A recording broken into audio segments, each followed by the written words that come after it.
मनताको कडाउने भयो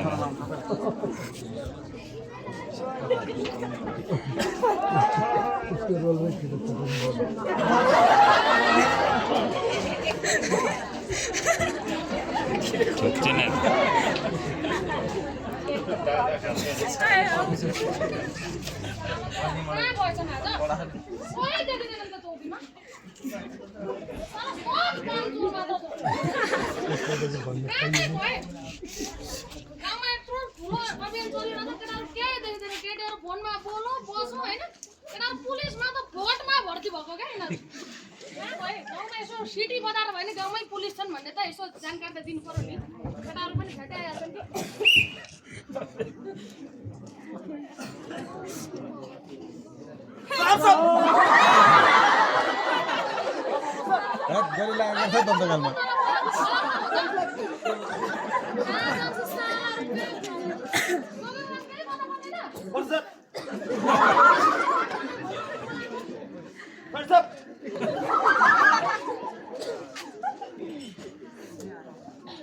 मैले बोलाएको हो अघिदेखि बोलाएको छु केही वास्ता छैन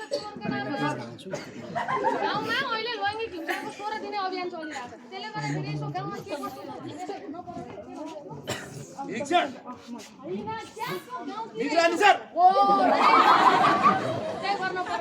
त्यसले गर्दाखेरि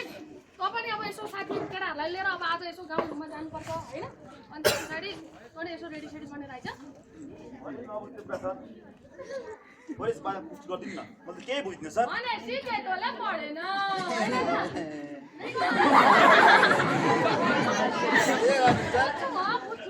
कस्तो पालामा त भर्ती भएको भनेर कति चाहिँ भर्ती हुँदा पढ्ने बेला मन लागेन पढेको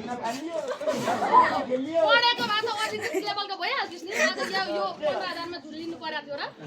जोइन गर्यो हाइस्कुलमा पढ्छ कहिले भाले चोर कहिले पोथी चोर कहिले भैँसी चोर के गर्नु सर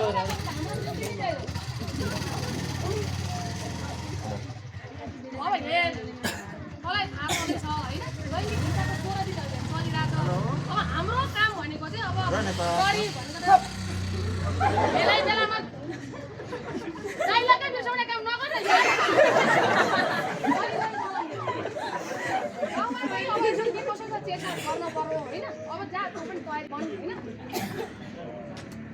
सर हिंसा भने के हो भनेपछि हिंसा पनि थाहा छैन तँलाई यस्ता घामट केटाहरू छन् हेर त मेरो चौकीमा तपाईँलाई कति आउँछ यसो चेक गरेको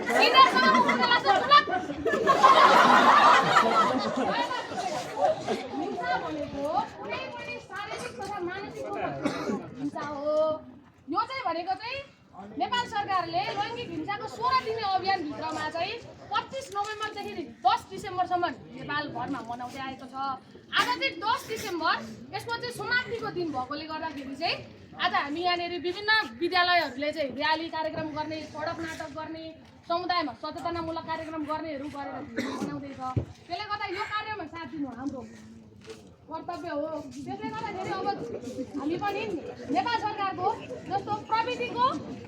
सही सदुपयोग गरौँ लैङ्गिक हिंसा अन्त्य गरौँ भन्ने मूल नारालाई आत्मसात गरेर आज यो कार्यक्रम समापन हुँदैछ त्यसले गर्दा तपाईँ केटाहरू लिएर आज हामी बस्तीमा म पनि केटाहरूलाई लिएर भदौरेतिर जान्छु आफ्नो काममा लागिहाल्ने त्यहाँनिर केटीतिर मात्रै मर्छ